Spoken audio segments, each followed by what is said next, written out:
cette édition de votre émission Coach, j'ai une question. Quelles sont les méthodes adéquates de gestion de temps et d'organisation? Telle est la préoccupation de Noundou Walter, étudiant à l'École nationale supérieure polytechnique de Yaoundé. Le coach Valère Foulani lui répond.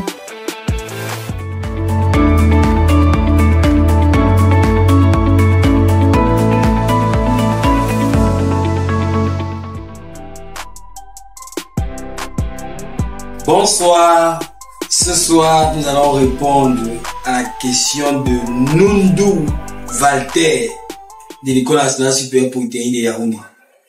Il veut savoir quelles sont les méthodes adéquates de gestion de temps et d'organisation. Les méthodes adéquates de gestion, c'est vrai que c'est une question qui peut nous prendre 2 heures. Question qui peut nous prendre 2 heures, mais on va essayer en quelques minutes de donner les clés qui peuvent apporter des éléments de réponse à cette question. Des méthodes adéquates de gestion du temps et d'organisation. Déjà, la première chose que vous devez savoir, c'est que on gère la plupart mal notre temps. Parce que on n'a pas vraiment un but auquel on tient. Je veux dire, vous pouvez voir, à la veille des examens, ce qui se passe souvent, que ce soit parmi les élèves, que ce soit parmi les étudiants, généralement, à la veille de l'examen, tout le monde est en train de bosser. Tout le monde est dans les cahiers. Donc, en réalité, le plus gros challenge de la gestion du temps et de l'organisation, c'est avoir un but. Avoir des objectifs clairement établis. Donc, si tu veux bien gérer ton temps, commence par avoir des objectifs clairement établis. Quand tu as des objectifs clairement établis, c'est la première étape pour une bonne gestion du temps et pour une bonne organisation. Tu t'organises par rapport à quoi si tu n'as pas d'objectif? Tu gères le temps par rapport à quoi si tu n'as pas d'objectif? Et comme le disait quelqu'un, celui qui n'a pas d'objectif a un seul objectif, son échec.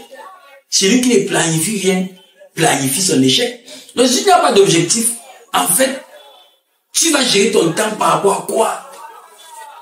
Si tes objectifs ne sont pas clairement établis, tu vas t'organiser par rapport à quoi? Donc la première clé, si vous voulez avoir une bonne gestion du temps et une bonne organisation, c'est d'avoir des objectifs clairement définis. Plus les objectifs sont clairement définis, plus vous avez les chances de vous y atteindre. Vous avez les chances d'être focalisé. Parce que l'avantage d'avoir les bons objectifs, c'est que quand tu as les bons objectifs, tu ne te retrouves plus en train de faire tout et tout.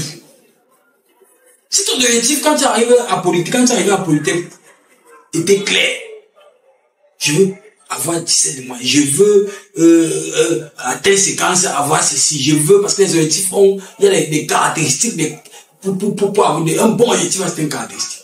On aura le temps de revenir dans une autre vidéo. Donc quand tu as défini clairement tes objectifs, il y a des choses que tu ne peux plus faire.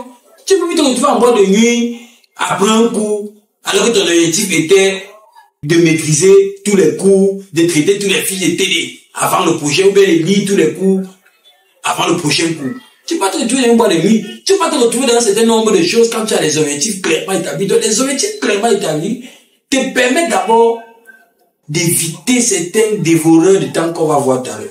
Ça, c'est la première chose. Deuxième chose, c'est de connaître ses priorités.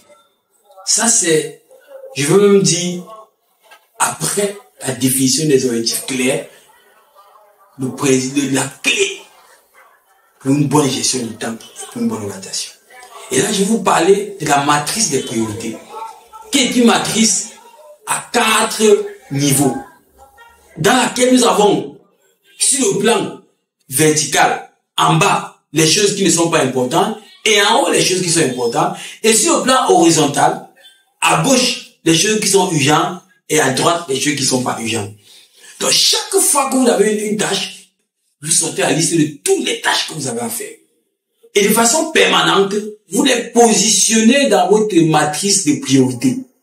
C'est-à-dire, est-ce que c'est dans le cadran des choses importantes et non urgentes? Est-ce que c'est dans le cadran des choses importantes et urgentes? Est-ce que c'est dans le cadran des choses urgentes mais pas importantes? Et est-ce que c'est dans le cadran des choses pas non urgentes et non importantes? Chaque fois que vous avez une activité à faire, vous devez pouvoir identifier dans quel espace de la matrice des priorités cela se situe.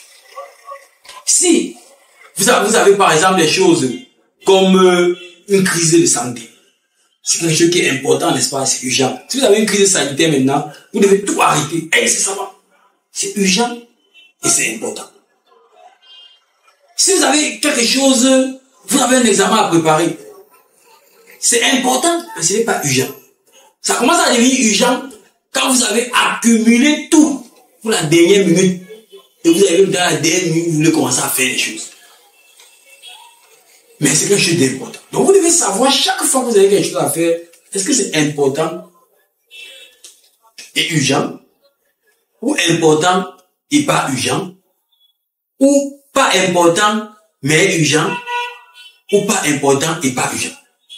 Les choses par exemple qui sont urgentes et qui ne sont pas importantes, c'est quelque chose qui est important pour quelqu'un d'autre. C'est-à-dire quand pour des filles, quelqu'un t'appelle, gars, on va faire ceci, on va faire cela. C'est urgent. Quelqu'un t'appelle là, que vraiment, gars, on peut aller, c'est urgent, parce que c'est important. Il y a un match de football ce soir.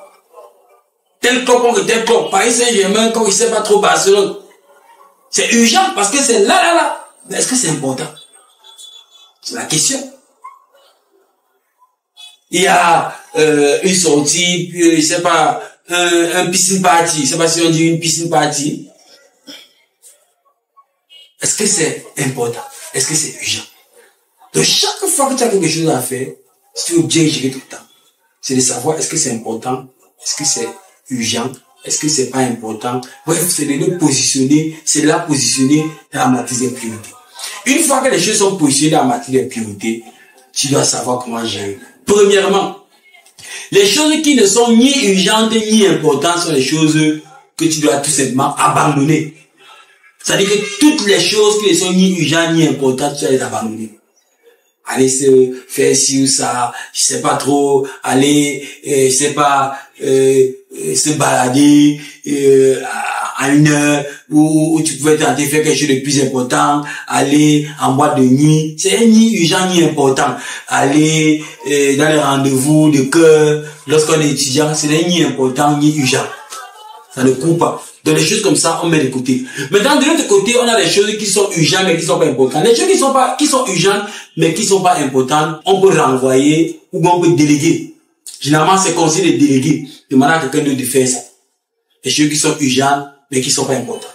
Maintenant, tu te concentres sur les choses qui sont importantes. Maintenant, les choses qui sont importantes, il y a les choses qui sont urgentes qu'il faut gérer rapidement.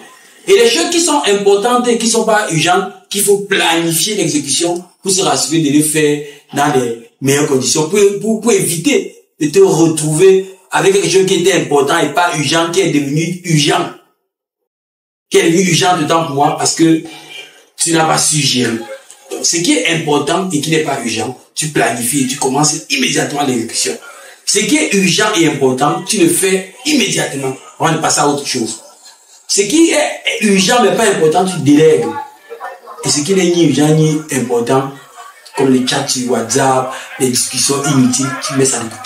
Donc voilà un peu quelques petits éléments qu'on peut donner, Walter, pour te permettre de bien gérer adéquatement ton temps et de bien t'organiser. Donc si tu as d'autres préoccupations plus spécifiques, n'hésite pas à nous écrire, nous sommes à votre disposition. Nous allons essayer d'apporter davantage notre expérience pour vous permettre d'atteindre vos objectifs d'excellence qui entrent en droite ligne avec la mission de Leaders Corporation. Donc nous vous remercions pour votre participation et n'hésitez pas de nous donner votre commentaire, de nous donner ce que vous pensez de ce qu'on est en train de dire et surtout pour ceux qui ne sont pas encore abonnés sur les différentes plateformes Facebook, YouTube, TikTok et bien d'autres, veuillez vous abonner et cliquez sur la cloche de notification pour ne rien rater parce que de plus en plus nous profilons de contenu, nous tirons de contenu et éradiquer l'échec en milieu scolaire et académique. Merci. Nous espérons que vous êtes satisfaits. N'hésitez pas à vous abonner sur toutes nos plateformes et à nous présenter vos préoccupations. Rendez-vous demain soir dès 19h pour une nouvelle émission.